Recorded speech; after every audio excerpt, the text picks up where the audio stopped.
We focus on history, culture, religion, art, social, and philosophy of Nusantara. Here, in the presence of Nusantara, we were made to be forgotten about the goodness of ourselves. Because negativity seems to be more interesting for us. Now, I'm Sutoyo Raharto and friends, assist you, to remind you, to awaken you that we still can find the gems of Nusantara. They are the great sights of Nusantara.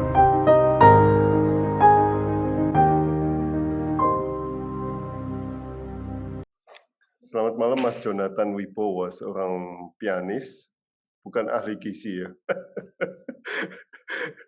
Keren juga loh. Mantan ahli gizi. Di Moskow, seorang pianis Indonesia di Moskow. Nah, Mas Jonathan, bagaimana perjalanan memilih Moskow sebagai kota untuk mengembangkan keahlian Anda? Silakan.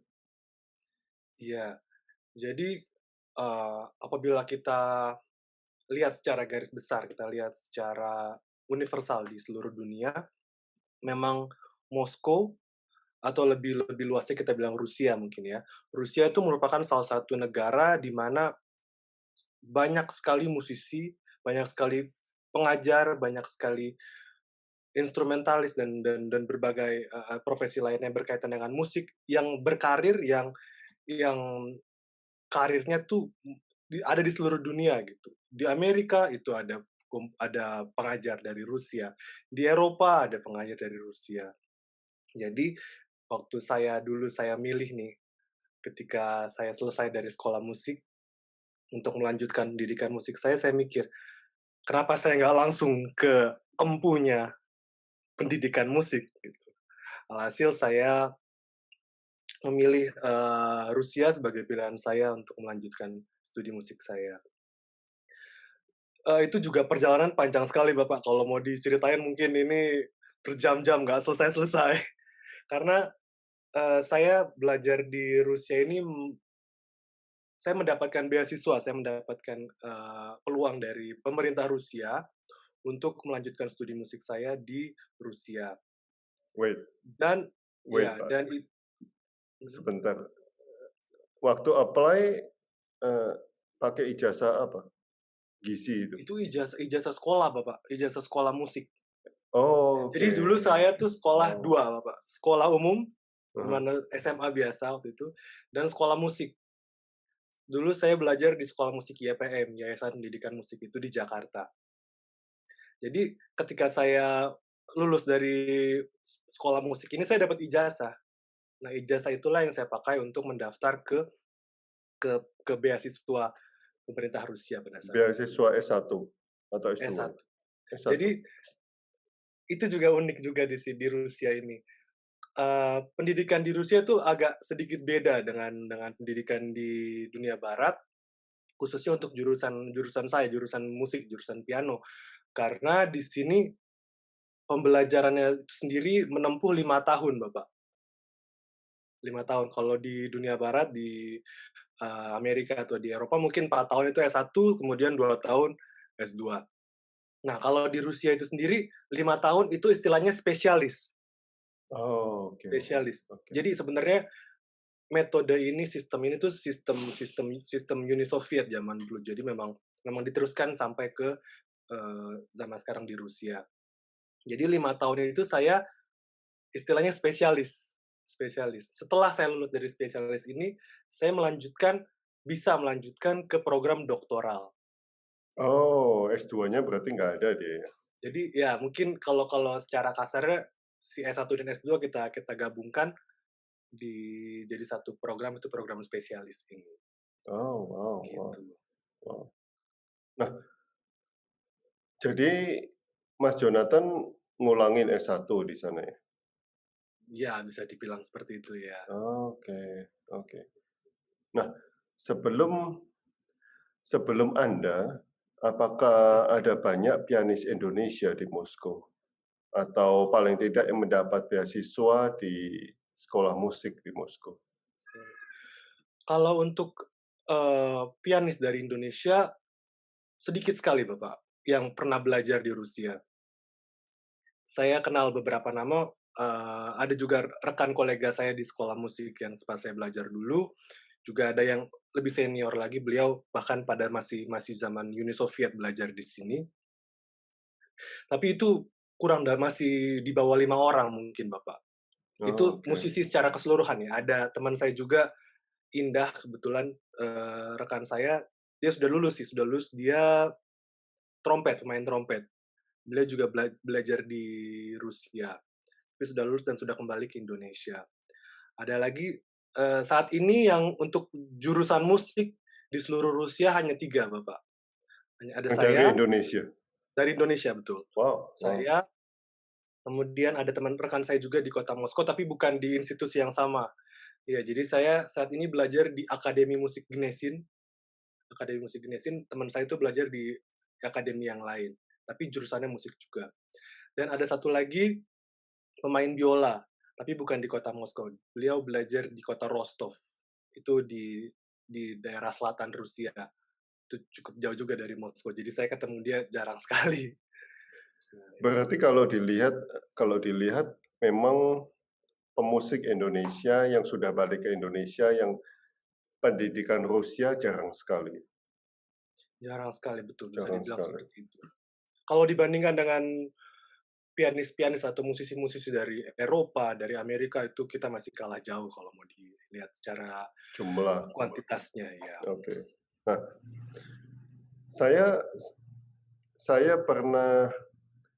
pernah dengar bahwa China juga mempunyai spesialitas di piano. Nah, banyak Chinese students di sana. Chinese, oh betul, orang-orang dari negara Cina juga banyak sekali di sini, Bapak. Yang ambil musik. Dan yang mengambil musik dan juga mengambil jurusan yang lain, karena tentunya kita tahu bahwa hubungan antara negara Rusia dan Cina itu sangat erat karena berkaitan dengan ideologi dan sebagainya. Jadi banyak orang orang orang Cina dan khususnya juga di jurusan musik ini. Punya teman orang Cina. Ada teman saya ada. Apa comparison piano Cina dan Rusia? Apa yang mereka ngomong? More difficult di Rusia? Kalau mau dibilang lebih sulit, mungkin sebenarnya di mana-mana sulit, Bapak. Kalau kita mau bayangkan gitu, kita belajar sesuatu yang abstrak. Kalau kita belajar fisika atau matematika, kita tinggal pelajari rumus, masukin angka-angka semua sudah jadi. Tapi kalau kita belajar musik, kita belajar sesuatu yang abstrak, yang kita dan selain abstrak itu juga sangat subjektif. Jadi setiap orang punya taste, punya personal taste yang berbeda. Tentunya pendidikan musik di Rusia itu, apa ya istilahnya, membutuhkan kerja keras tentunya di sini. Karena yang pertama di sini orang Rusianya juga juga banyak yang belajar musik. Jadi kalau kalau kita mau lihat secara umum, persaingan di sini, kompetisi di sini jauh lebih rumit dan lebih lebih lebih ketat ya. Begitu juga di Cina. Di Cina saya tahu sekali bahwa di sana hampir di setiap kota, misalnya di sana ada banyak sekali kota, dan di setiap kota tuh ada yang namanya konservatori. Konservatori adalah institusi musik, institusi pendidikan yang khusus untuk belajar musik. Di sana juga juga sangat maju gitu di Cina. Cuman mungkin mungkin ini kalau ditanya perbedaannya, perbandingannya, mungkin akar budaya Cina dan akar budaya Rusia tentunya berbeda. Cina dengan ketimurannya dan Rusia dengan kebaratannya. Meskipun kalau mau dibandingkan dengan negara Eropa yang lain seperti Jerman, Inggris dan Perancis, Rusia itu di tengah-tengah antara antara barat dan timur. Jadi nggak pure, nggak pure barat, nggak pure Cina. Dan itu yang menjadi keunggulan sebenarnya dari pendidikan di Rusia. Karena di sini kita ada unsur ketimurannya, ada unsur dari Arab bahkan, dari Turki, dan tentunya dari negara barat, dari Jerman, Prancis dan sebagainya. Jadi itu Oh, menurut saya suatu plus yang besar untuk pendidikan di Rusia. melting point ya. Yes, that's it. Oh. Tapi karena Uni Soviet dulu kan ya Mas ya. Iya, itu betul. Itu Too salah big satu ya. alasan. Betul. Nah, piano di Moskow, apa spesialisnya Moskow dengan kota-kota musik lain di dunia? Iya, mungkin bisa kita ambil garis tengahnya dari yang tadi saya sampaikan bahwa di Rusia ini di Moskow berbagai berbagai unsur musik dari seluruh dunia tuh ada gitu hubungannya. Kalau kita belajar sejarah musik, bagaimana dulu eh, Mongolia pernah mengekspansi ke Rusia, kemudian juga Prancis pernah masuk ke Rusia dan itu mereka membawa unsur, membawa karakter dari negaranya masing-masing. Bahkan kalau kita mundur lebih jauh lagi, ketika Rusia baru pertama kali, jadi Rusia sebelum Soviet dia sebuah negara kerajaan yang mana agama utamanya adalah agama Kristen Ortodoks. Ya, ya. Nah, jadi pada saat kekristenan Ortodoks itu dibawa ke Rusia, itu benar-benar dari Bizantium, dari Konstantinopel itu semuanya. Jadi kalau kita lihat arsitektur di sini semuanya unik gitu. Jadi kelihatan berbeda, nggak seperti negara Eropa, nggak seperti negara Timur juga, nggak seperti Cina atau Jepang, Korea. Jadi ada karakternya mereka sendiri di Rusia. Saya pengen ke Rusia, katanya cantik sekali. Silakan Bapak, saya tunggu. Istananya luar biasa cakepnya ya. Betul sekali, Bapak. Sebentar, saya share screen ya untuk Silakan.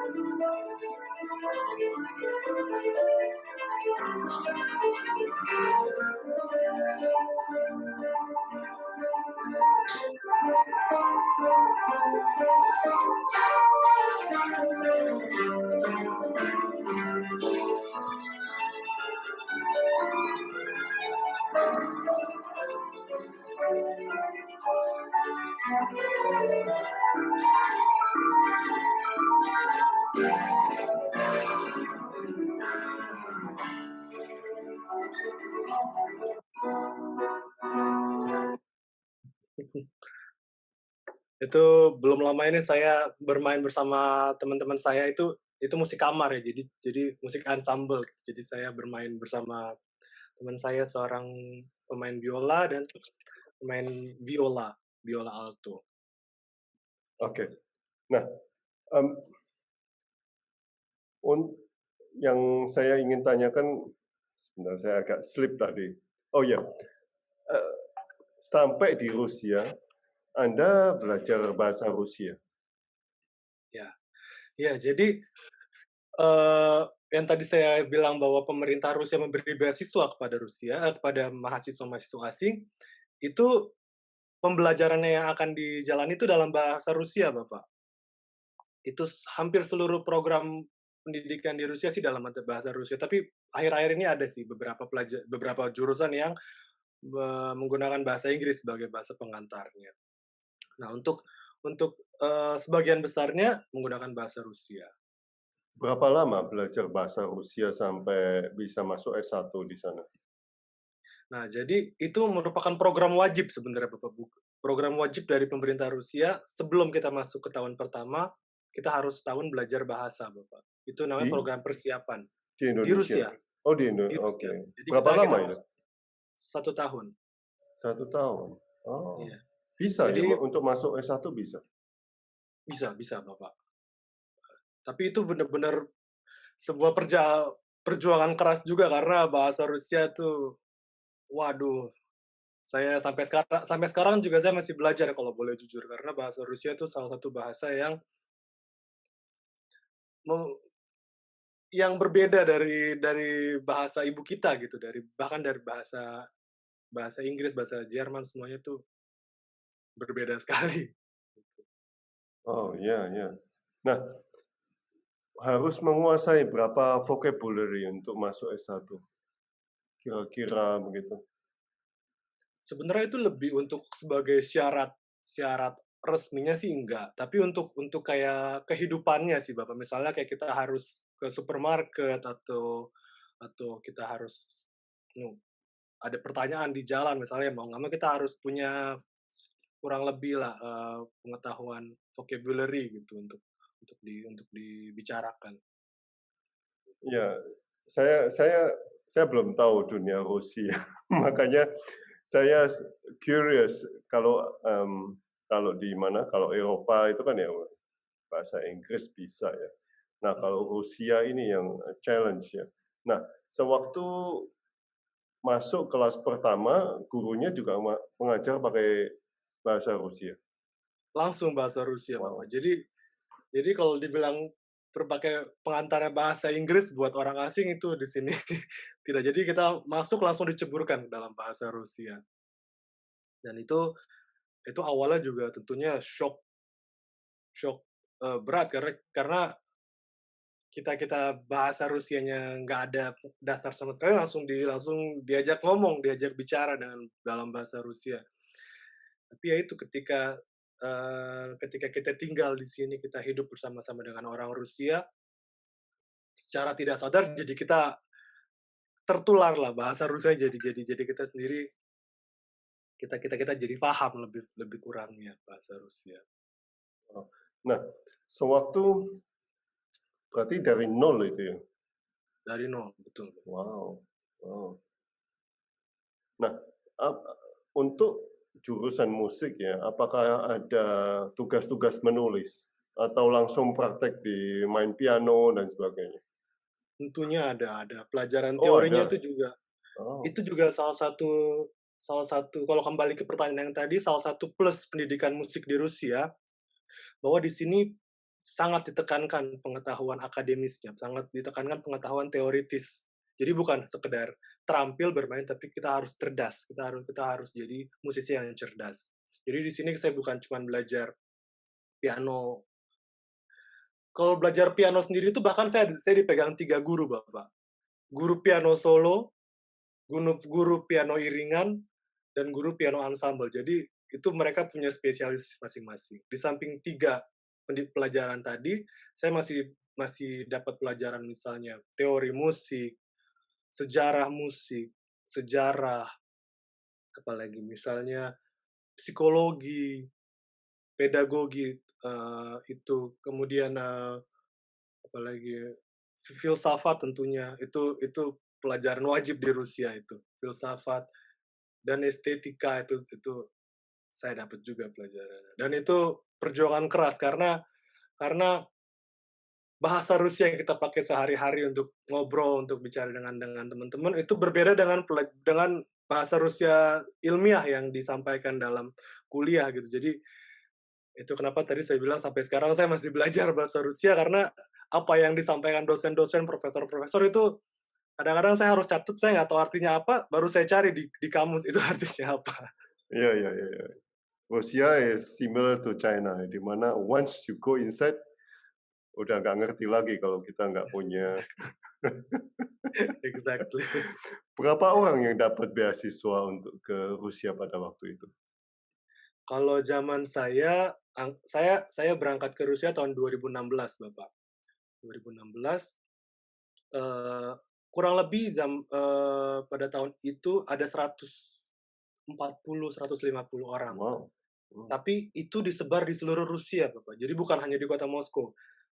Ada yang di Saint Petersburg, ada yang di kota Kazan, ada yang di Vladivostok itu yang di sisi Samudra Pasifik yang di dekat dekat Cina dan Korea itu di sana.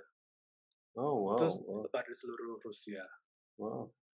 Nah, every year pemerintah Rusia ngasih ke, Yes.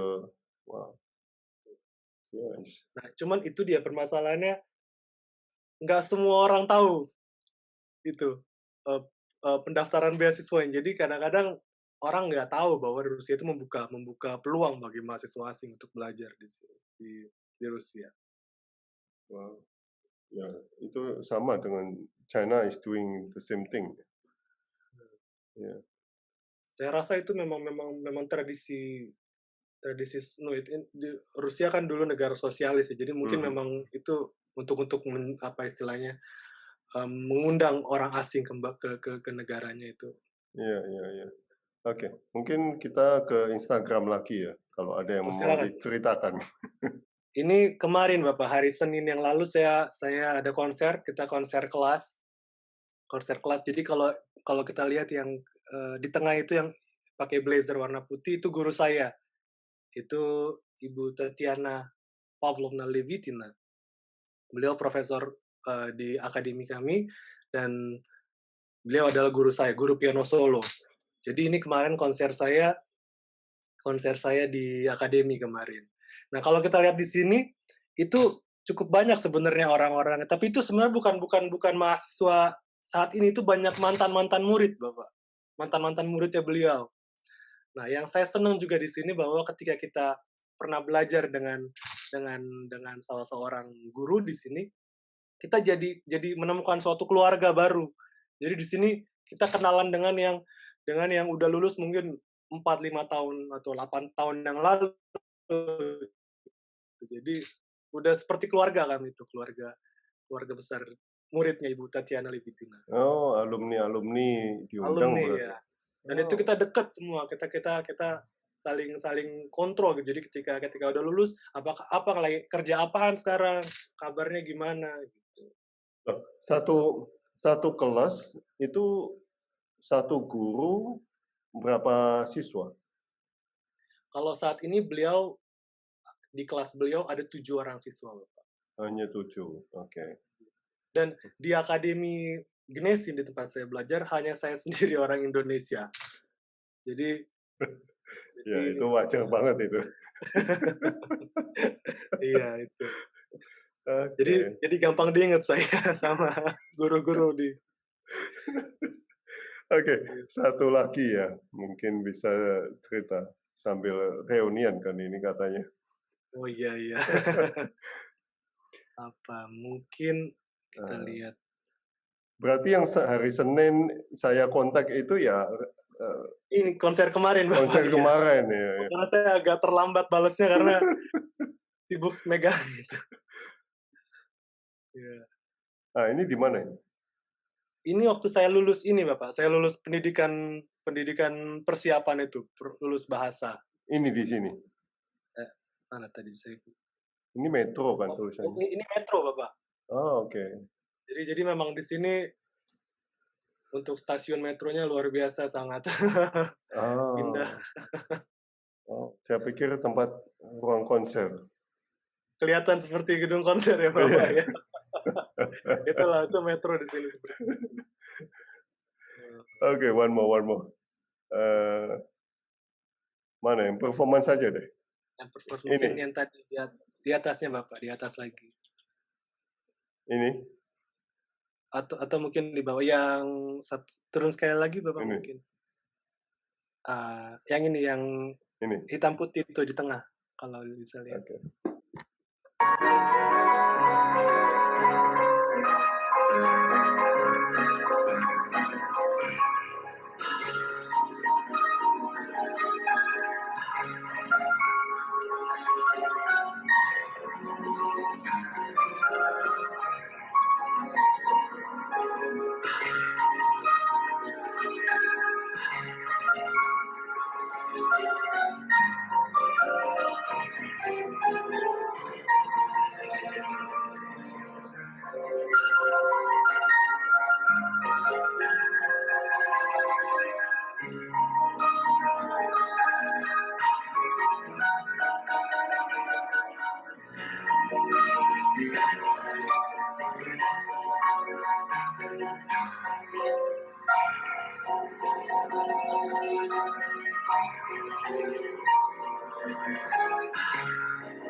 Iya, itu salah satu komposer favorit saya Bapak.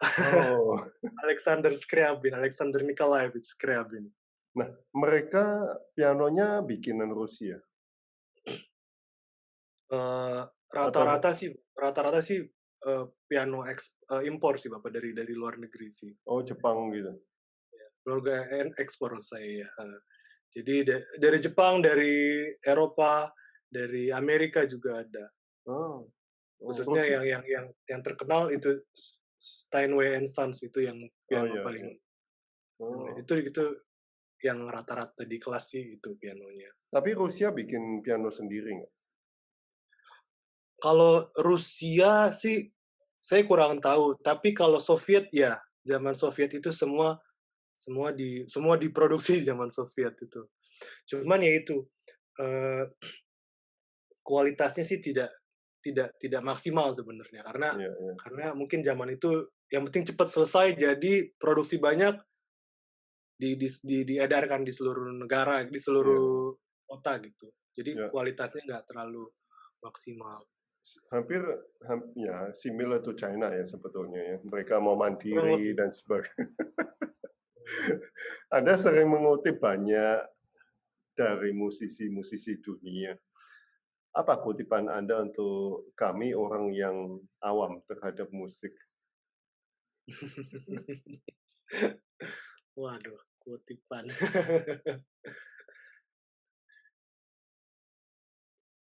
Sebenarnya ya kalau orang-orang suka bilang bahwa musik itu susah, harus belajar, harus kita saya belajar musik, saya mulai belajar umur 7 tahun sampai sekarang udah 20 sekian tahun, sampai sekarang masih belajar, itu udah lebih dari 20 tahun masih belajar, musik itu susah dan lain sebagainya. Tapi menurut saya sebaliknya, Bapak. Kalau kita jalan pagi-pagi, kita jalan kita jalan, sederhana lah di kompleks kita masing-masing. Itu ketika kita jalan, kita ada polanya, ada ritmenya. Ketika kita bernafas, ada polanya, ada ritmenya. Itu udah musik. Jadi musik itu nggak sejauh yang kita kira, musik itu dalam pernafasan kita, secara fisiologi kita itu udah musik. Jadi bermusiklah selagi kita diberikan kesempatan untuk bermusik. Oke. Mungkin teman-teman ada yang mau bertanya. Saya masih ada satu pertanyaan lagi nih. Mungkin Pak Triyono mau bertanya, Pak. Keren bah katanya. Oke, silakan Pak Triyono. Ya, saya kasih selamat aja buat anak saya, gitu loh. Juga buat Pak Raharto, terima kasih untuk acaranya ini. Sebenarnya istri saya juga nonton, Pak. Ibunya. Jadi terima kasih sekali lagi dan sukses buat Jonathan. Selalu rendah hati. Terima kasih, Tuhan berkati, Jo. Terima kasih. Thank you, Pak Triyono. Ini kan sudah 3 tahun nih, Mas. Berarti nanti Anda menyelesaikan spesialis itu kan? Iya. Ya. Dan untuk beasiswa selanjutnya harus apply lagi. Iya, kalau saya misalnya kelak saya ingin melanjutkan studi saya, ya harus apply lagi, betul Bapak. Tapi bisa kerja nggak sih di sana? Part-time gitu? Kalau secara official, misalnya, di kantor gitu, itu tidak bisa karena visa yang kami pegang adalah visa mahasiswa, visa pelajar.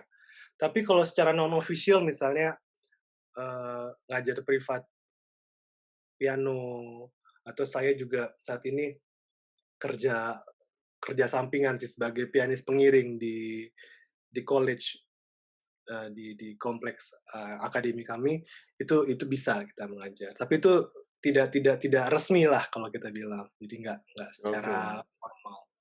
Ya, berarti bisa ya. Bisa Pertanyaan sih. pertanyaan saya yang terakhir, what is next after Moscow, Mas? What is next after Moscow? Iya, tentunya saya punya cita-cita sih Bapak, untuk, mungkin bukan sekedar cita-cita, tapi saya lebih suka bilangnya itu goals, lebih ke target saya. Saya ingin membangun tanah air saya di mana saya lahir. Jadi mungkin kalau jangka panjangnya saya belum bisa memberikan secara detail karena apa yang terjadi beberapa hari kemudian dari sekarang kita nggak ada yang tahu. Tapi bagaimanapun saya punya cita-cita, saya punya target untuk membangun bangsa saya untuk Oke, bisa balik. udah dapat kesempatan ke sini, saya bisa kembalikan ke sana juga ke Indonesia. Ya, wow, amazing. Kita harus ketemu di Moskow, Mas. Oh, pastinya saya tunggu Bapak. Teman saya ngomong mahal ya katanya di sana ya. Apanya nih? Apa ongkos hidup, ya, biaya hidup mahal. Sebenarnya kalau biaya hidup untuk kayak bahan-bahan makanan dan lain sebagainya sebenarnya tidak terlalu jauh berbeda dibandingkan Indonesia seperti Indonesia. Cuman yang mahal di Rusia khususnya di kota Moskow itu tempat tinggal, Bapak. Oh, Di sini oke. itu permasalahan utamanya. Jadi Berapa satu bulan berapa biasanya? 1 bulan kalau yang standar tuh minimal bisa 10-15 juta rupiah Oh, oke. itu kalau sewa. Mhm. Oh, Dan taksi itu taksi katanya juga mahal ya? taksi ya iya. Iya sih, cuman di sini transportasi umumnya sih saya rasa sudah jauh mencukupi gitu. Jadi saya juga jarang naik taksi kecuali kalau mendesak sekali atau gimana naik taksi gitu. Wow. Good luck Mas Jonathan. Terima kasih, terima kasih. Kita Good luck juga Bapak untuk program ke depannya. thank you. Kita harus ketemu di Moskow nih. Bisa saya tunggu Bapak. Oke. Oke. Selamat apa sore berarti ini. Di sini masih sore ya. Iya, Kalau di selamat Indonesia mungkin sore. sudah malam. Selamat malam waktu Indonesia kalau begitu. Oke. Terima kasih semua. Selamat malam. Ya, mungkin Pak Triyono mau ngobrol ini. Kan bisa WhatsApp juga bisa. Iya, nanti saya WhatsApp aja Pak sama Bapak. Thank you Pak. Iya Pak. Malam. Malam. Saya off ya. Ruben. Ruben. Halo. Halo Jo. Halo Tante Mama Ani. Iya, ada. Jangan. Oke, saya off ya. Silakan Bapak. Terima kasih banyak Bapak. Terima kasih.